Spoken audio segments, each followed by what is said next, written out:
So imagine you are facing an enemy, right? And this enemy is constantly threatening to close down like the absolute most important waterway. Instinct there, especially if you're a superpower, is you just want to rush in. Right, you wanna secure it, meet the threat head on, Yeah. But well, what if that enemy's threat to close the waterway isn't actually about closing it at all? which is such a wild concept to wrap your head around. It really is. What if the real goal is just to spring this massive asymmetric trap? I mean, it totally forces a complete rewrite of how we visualize military conflict. Because instead of a, straightforward battle for territorial control of the water, you're looking at a psychological and strategic ambush. Where the geography itself is basically the primary weapon. Exactly. Well, welcome to you, the learner. We are honestly genuinely thrilled you're joining us for this custom tailored deep dive today. Glad to be here with you all. Our mission today is to unpack this remarkably prescient military strategy paper. It was written back in 2009 for the Naval War College by a U.S. Navy officer. Lieutenant Commander Colin K. Boynton. Right. And it is this deep, really unflinching look at a hypothetical conflict in the Strait of Hormuz. And it serves as a literal masterclass in what the military calls operational design. I Yeah. mean, this isn't some political pundit's opinion piece. Yeah, not at all. It is a strictly focused military planning document. Yeah. It's all about time, space, and force. And today we're exploring the extreme fragility of global economics, the crucial difference between controlling a sea and, well, simply denying it to someone else. And why giving into that most emotional, protective response is the exact trigger the enemy is counting on. The literal worst thing you could do. Okay, let's unpack this. Because before we can even begin to understand the trap itself, we have to visualize the physical space where this trap is even set You really have to look at the raw geography. and the staggering numbers involved here. So we are talking about the Strait of Hormuz. It is the sole sea access point connecting the Arabian and Persian Gulf to the open ocean. And it is incredibly constrained. So narrow. I mean, at its narrowest point, it is just 34 miles wide, and the whole corridor is only about 120 miles long. Which, in naval maneuver warfare terms, a 34-mile gap is practically a puddle. A puddle, yeah. You've got these massive, cumbersome vessels trying to navigate a space where the water depth and all these navigation hazards dictate, like, Yeah, every single move. because they can't just sail wherever they want, right? Exactly. Because of the International Maritime Organization's traffic separation scheme, they are funneled into these rigid lanes, 2-mile wide inbound lanes, 2-mile wide outbound lanes. With a 2-mile buffer in between just to stop them from crashing into each other. Right. So functionally, every ship passing through there is basically forced to sail within about 30 miles of the Iranian coast. Which is terrifying when you look at the volume of what's passing through that tiny dictated space. I mean, it's almost difficult to comprehend. The numbers are wild. Yeah, and the numbers in this paper are from 2009, sure, but the sheer scale of the vulnerability is the entire point here. Oh, absolutely. Back then, 17 million barrels of oil passed through the strait every single day. Which was roughly 20 to 22% of the world's daily oil production. That is 40% of all world traded oil,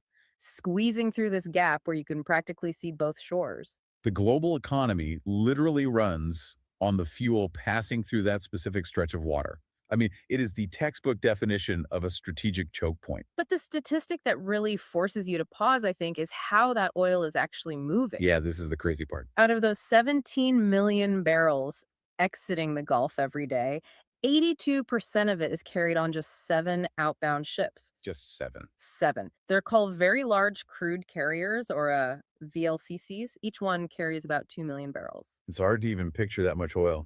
Right.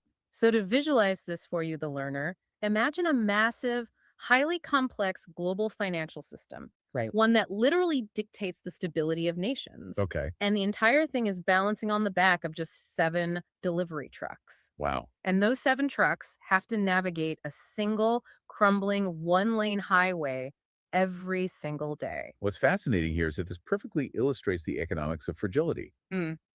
And to stick with your highway analogy, Iran doesn't actually need to blow up the highway. They don't. No, they don't need to physically barricade the water or sink 90 ships a day to cause total chaos. They just need to flatten the tires on one of those 7 trucks. Just one. If even 1 or 2 of those giant, slow-moving VLCCs are disabled, or honestly even just harassed, maritime insurance rates skyrocket. Ah, of course. The Yeah, insurance. to the point where it becomes economically unviable to even sail. Hmm. The other shipping companies panic, they halt operations, and you instantly have a global market crisis. So they're simply squeezing the artery to cause a heart attack in the broader global economy. That's a great way to put it. But, I mean, a massive ship is still just a target.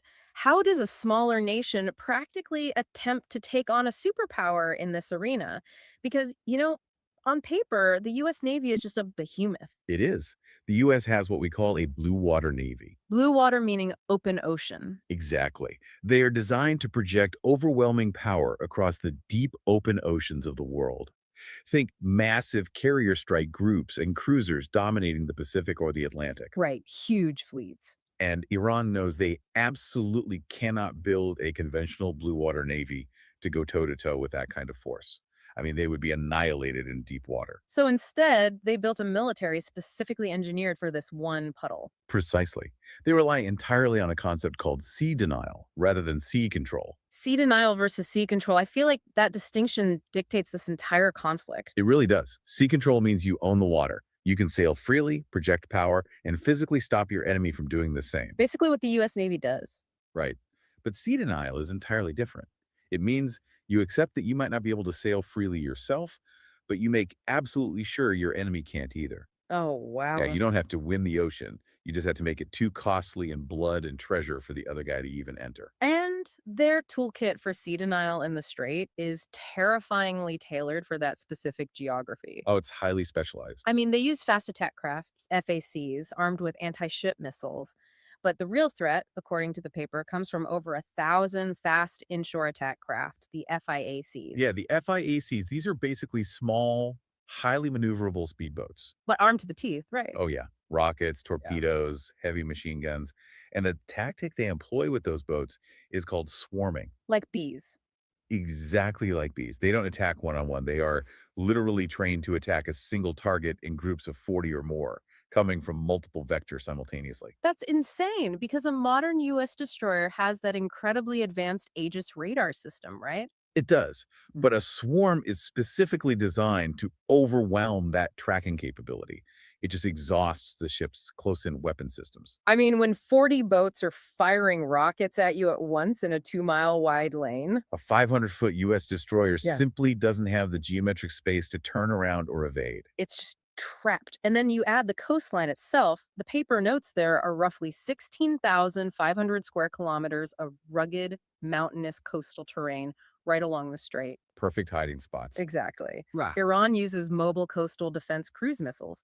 They literally drive a truck out of a cave, fire a missile at a ship, and drive back into the mountain before US radar can even register the launch site. It's guerrilla warfare on the water, Yeah, and the most insidious weapon in their sea denial toolkit, the naval mine. right. The mines. Iran possesses thousands of them, and they can drop them from submarines, those small, fast boats, or even disguise them on commercial fishing vessels. And in a shallow, narrow channel like Hormuz, that's devastating. Absolutely. Yeah. But strategically, they aren't just explosives. Mines are essentially time weapons. Time weapons. Okay, walk us through how a mine steals time. Well, they completely freeze naval operations.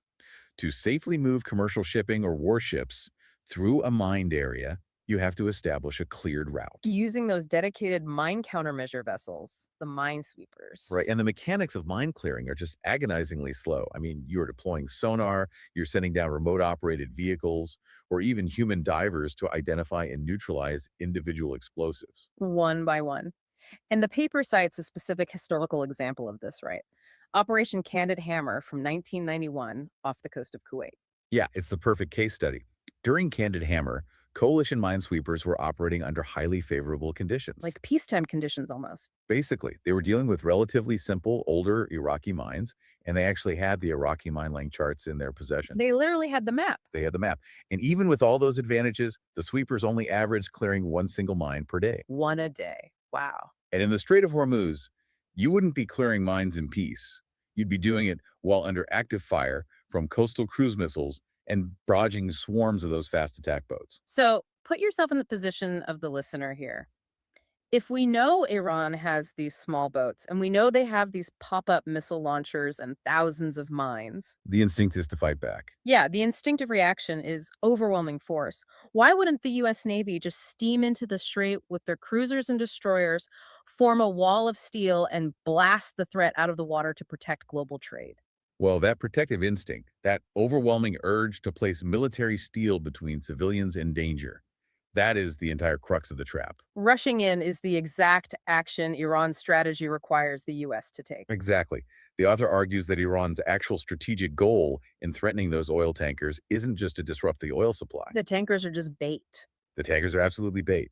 The goal is to provoke the United States into rushing its most valuable, high-profile warships straight into the Strait of Hormuz. Into the puddle. Right into it. They want to pull the U.S. Navy into the single specific location where Iran's layered, asymmetric forces are at their absolute most lethal. They basically want to lure the heavyweight champion into a closet filled with broken glass. That is a perfect analogy because inside that confined space, the U.S. Navy's biggest advantages, their long-range strike capability, their open ocean maneuverability, they are completely negated. They can't use their best moves. Right.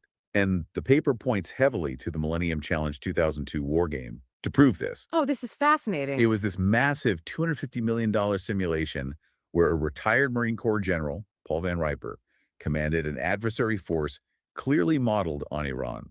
And he used these exact asymmetric tactics against the simulated US fleet, didn't he? He really did. He used motorcycle messengers to bypass electronic surveillance. He loaded cruise missiles onto civilian-looking commercial vessels, Wow. and he launched a massive preemptive swarm of small boats and low-flying missiles that completely overwhelmed the U.S. fleet's Aegis radar. Which is exactly what we were just talking about. So what happened? In the first few days of the simulation, Van Riper sank 16 U.S. warships, including an aircraft carrier. 16. Yeah. It was a staggering wake-up call about the lethality of the littorals, the nearshore coastal waters. And the paper is also incredibly blunt about the traditional naval response to this kind of threat, which is convoying. Right, where you group the merchant ships together and surround them with warships.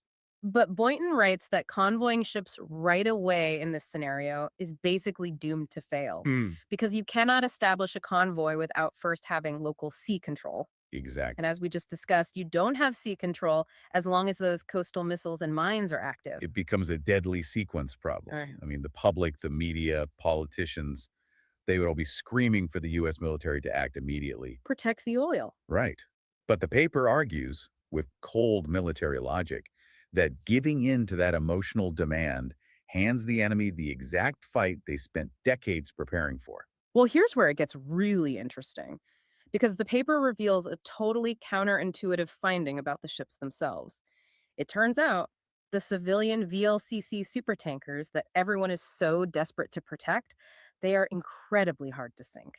Oh, yeah. The physics of modern ship construction Yeah. really turns our assumptions upside down here. Because we picture these oil tankers as like fragile floating balloons just waiting to pop, but they are 300,000-ton steel behemoths. A massive ship. They have double hulled construction. They feature huge modern fire suppression systems. And they are highly compartmentalized. Right. Meaning a hole in one section doesn't flood the whole ship.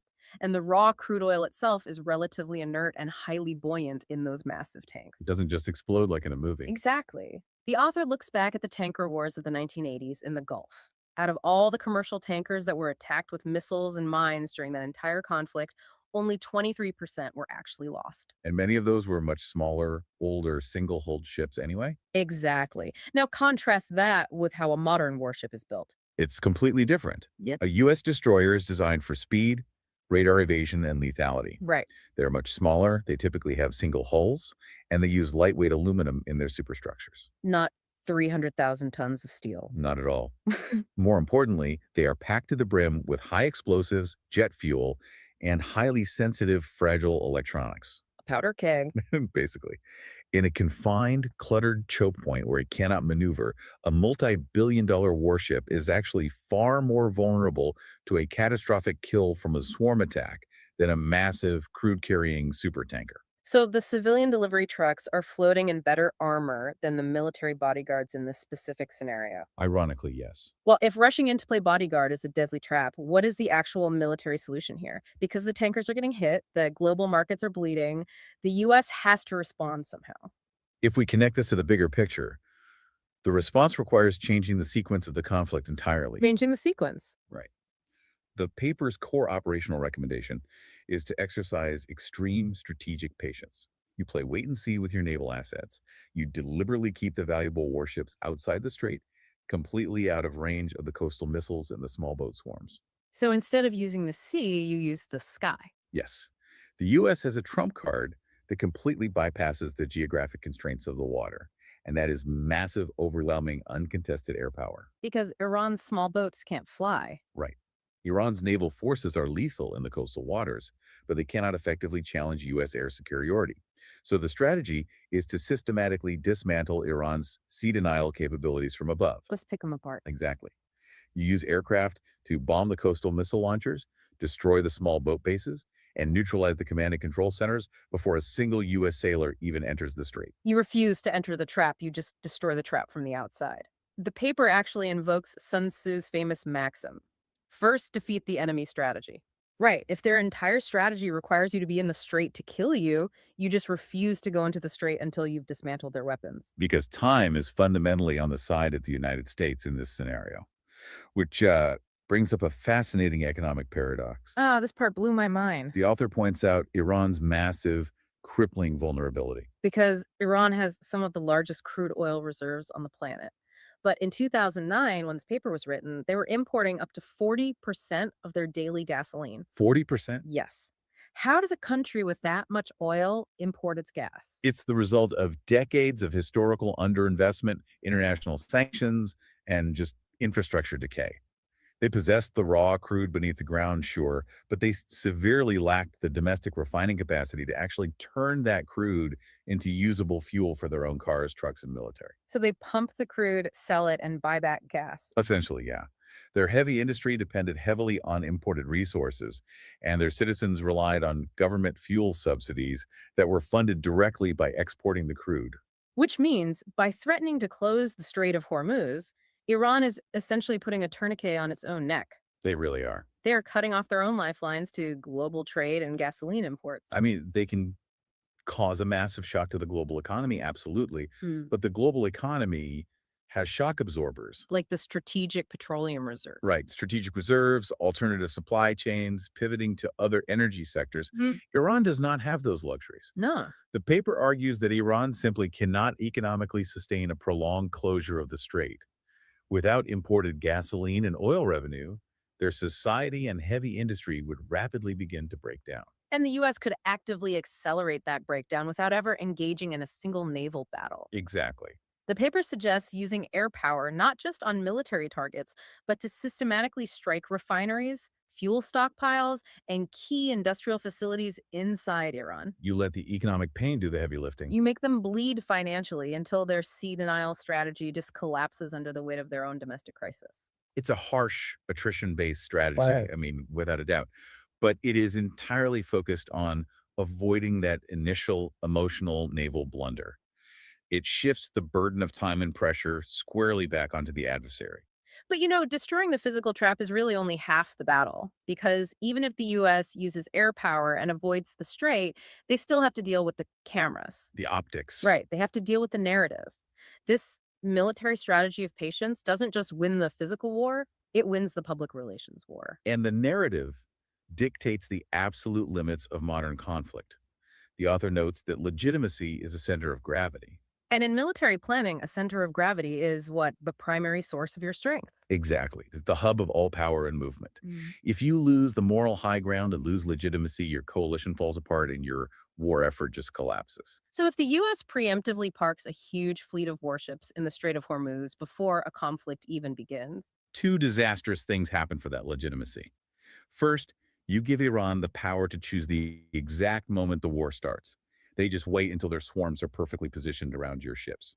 and second, if Iran manages to sink a US warship, or even just heavily damage one, they gain massive political prestige. Huge prestige. In the eyes of anti American audiences globally, Iran just bloodied the nose of the world's reigning superpower. And even if Iran ultimately loses the broader military conflict months later, that image of a burning U.S. destroyer becomes political mythology. It's a symbolic victory that lives forever. Right. But look at how the dynamic flips if the U.S. holds back and shows restraint. It changes everything. It forces Iran into a terrible geopolitical dilemma. Like, they have made these bold, aggressive threats to close the strait. If no U.S. warships show up to fight, Iran either has to back down quietly. Which makes them look weak and impotent to their own supporters. Exactly. Or they have to follow through on their threats by actively attacking unarmed international civilian shipping. And attacking unarmed civilians changes the global math entirely. Completely. As the author notes, world opinion often fractures or protests when the U.S. goes to war against a smaller nation. Right, there's always pushback. But if a state is actively attacking unarmed civilian oil tankers from multiple neutral countries, global opinion unites very quickly against the attacker. Oh, yeah. By simply exercising restraint and keeping the Navy out of the way, the U.S. denies Iran the heroic narrative of resisting American imperialism. Instead, Iran is forced to wear the label of a rogue state attacking the lifeblood of global commerce. Which makes it incredibly easy for the US to build a robust international coalition to respond. Exactly, it flips the script. So, what does this all mean? Put yourself in the shoes of a political leader for a second. Imagine the sheer willpower it would take to execute this strategy. It would be nearly impossible politically. Right. You are standing at a podium in front of the White House press corps. The news networks are looping footage of a civilian supertanker on fire in the Gulf. The stock market is tanking. Gas prices are skyrocketing at home. The whole world is screaming, send the Navy, protect the ships. And you have to stand there and say, no, we are going to wait. We're going to use air power, and we're going to let the enemy's economy collapse because rushing in is exactly what they want. It requires an extraordinary amount of discipline. The military logic of the paper is perfectly sound, but the political reality of holding that line would be agonizing for any administration. It highlights the eternal tension between what is emotionally satisfying in the short term and what is strategically effective in the long run. It's a massive paradigm shift. The obvious move, playing the hero, rushing in to save the day, is actually a catastrophic strategic blunder. Hmm. True power, at least in this incredibly fragile geographic choke point, sometimes means having the discipline to let your enemy spring their carefully laid trap on empty air. This raises an important question, though. We have to remember the context of Lieutenant Commander Boynton's operational design. He wrote this back in 2009. Almost 2 decades ago. Right. And the physical geography of the Strait of Hormuz hasn't changed. 34 miles is still 34 miles. That puddle hasn't gotten any bigger. Exactly. But the technology and the information environment has evolved dramatically. I want to leave you, the learner, with a final thought to mull over as we wrap up this deep dive, because the entire premise of this 2009 paper assumes that the United States could control the narrative and withstand the political pressure by simply waiting. Right, waiting it out. But think about the world we live in today. We are in an era of hyperpolarized social media ecosystems. We have instant information warfare. We have cheap, lethal drone technology that wasn't fully realized 15 years ago. It's a completely different battlefield. If the trap in 2009 was an emotional military response, that instinct to send ships into the meat grinder, the trap today might be the instant, overwhelming public pressure generated by social media algorithms. Oh, wow. Yeah. You wouldn't just have evening news anchors demanding action. You would have millions of people watching high definition drone footage of a burning tanker on a live stream on their phones, demanding a response right this second. And algorithms reward that outrage. Exactly. Yep. So, how does a modern military execute strategic patience when the whole world is watching in real time and silence is immediately framed by algorithms as weakness? That's the real trap now. Can you still defeat the enemy's strategy first when the timeline for public outrage has shrunk from days down to minutes? It's a chilling thought for future military planners. It really is. Thank you for coming along on this deep dive into the hidden logic of global choke points. Until next time, keep questioning the obvious move.